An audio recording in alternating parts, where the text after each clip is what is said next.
Tayo ay nakakatikot-tikot ngayon sa harap ng Diyos upang tunghayan at pag-isahid ang lalaki na bahay ito sa mga demonyo.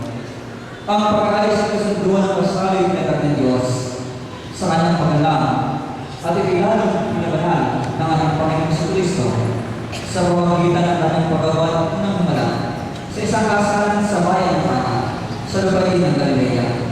Itinabawang nagaan ang bagang pagkakalis ng Kristo ng simbahan at inutos ng banal na kasulatan na hindi dapat igalang ang lahat ng kanyang nilalang.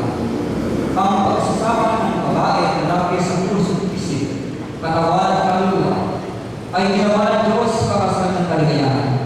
Sa tulong ng kanyang maligaya sa isa't isa sa panahon ng kasaganahan at kahirapan at tulogin ng Diyos na magkaroon sa konsulti na palakakin sa kalaman at pag-ibig ng Panginoon. Kaya marapat lamang na ang kasal hindi dapat pasukan